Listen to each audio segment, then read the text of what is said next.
Ош шаарындагы борбордук базар эретке келтирилет. Мэрдин милдетин аткаруучу Алмаз Мамбетов каланын негизги базары менен таанышты. Алгач кала башчысы жол тыгыны үзүлбөгөн базардагы көчөнү көрдү. Борбордук базардагы баш алман соода күркөлөрдү алып салууну техникалык комиссияга тапшырып, соодагерлер менен жолукту. Жөө адамдар өтүүчү тротуарды жайма базарга айландыргандардын ишмердүүлүгү сынга алынды. Өтмөктөргө соодагерлер жип тартып товар жайып алгандар базардын айланасында көбөйгөн. Каланын борбордук базарында 700 контейнер тизилип, 1000ден ашуун соодагер эмгектенет. Күнүнө болжолду 30 миңден көп кардар кирет.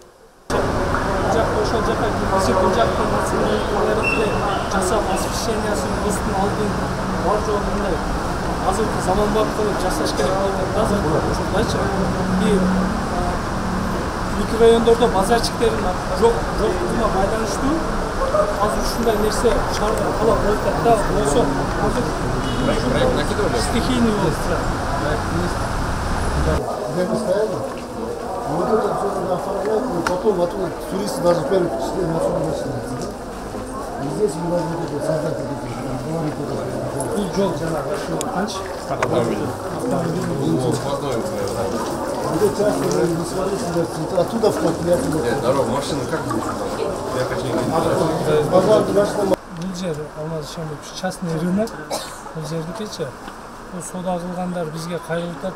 Буларда пакет документов дагы жок. Geçen gece kelер. Bular ушул условиядагы жок, суусудагы жок.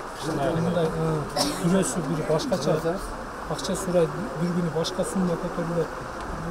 Ошол эсебинен булар кыйналып кетип атышат да. Ошого булар айтып атышат, мамлекетке бизди өткөрүп бергиле деп атат. Өзү Кала башчысы жеке менчик базарлар мэриянын карамагына алына тургандыгын айтты. Айрым ортомчу ишкерлер салык төлөөдөн качып, көмүскө экономиканын көлөмү көп экендиги белгиленди. Соодагерлер шаардын казынасынан салык төлөөгө макул экендигин билдирип, шарт түзүп берүүнү өтүндү. Базардын башындагы кооптуу жарга соода күркөлөрдү курууга уруксат берилбесе да, жеке ишкер Хикматулла Абдуллаев менчик жери катары жаңыдан соода түйүндөрдү салган. Каладагы архитектуралык комиссиянын корутундусуна карабай курулушту пайдаланууга берген. Катарлас соодагерлер түйүндүн кооптуулугун көрсөтүп, ижара акысы дагы кымбат экенин айтты.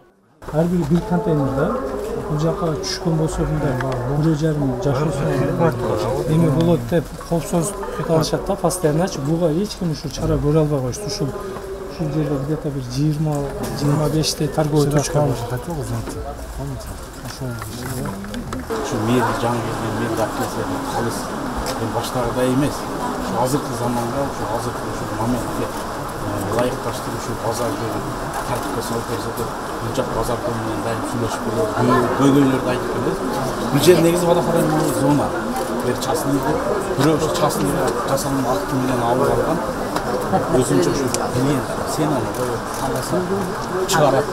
Онына бересің, қаласың, 5 мың бересің. Шүні бір her bala ne adamlar şuna berden действительно же патент patent alıp turuncusu da biz bank kavramlarına je bir жерге барсак 6 ай патент төлөп алабыз. Патент алабыз. Ошончо ушул жерде ушул жер территория. Кала мэринин милдетин аткаруучу Алмаз Мамбетов эттин баасындагы көзөмөлгө алды. Жергиликтүү бийлик касапчылар менен тынымсыз жыйын өткөрүп 500 сомдон өйдө бааны көтөрбөөгө чакырды.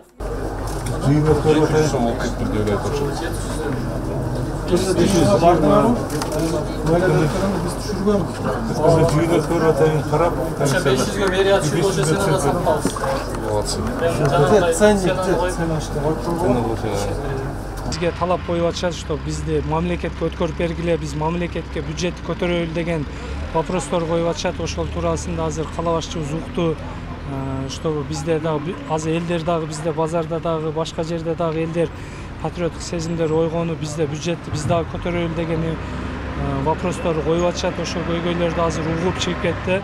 Азыр ошо бүгүнкү эсенде ошолордун документтерин көтөрүп, ошо частный рыноктардынчы ошого чара колдонобуз деп кетти.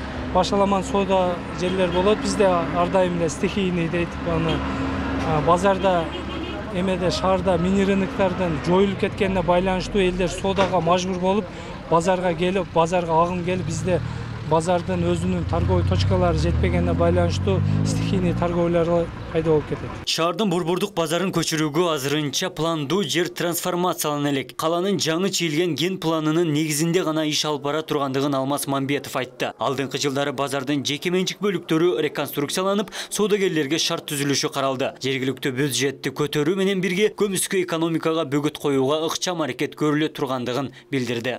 Базардын көйгөйүн көрдүм, проблемаларын карап чыктым. Муну бир күндөн азыр эми айта албайм силерге, кандай жол менен чечебиз, вообще эмне кылабыз келечекте ал базарды.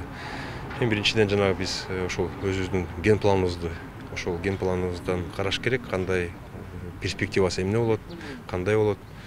Ошол ген планга биз да ошол раз ген план түзүлгөндөн кийин ошол ген планга кандай ген планда кандай болуп такталса ошондой кылып биз да ошого алып барышыбыз керек да. Заманбап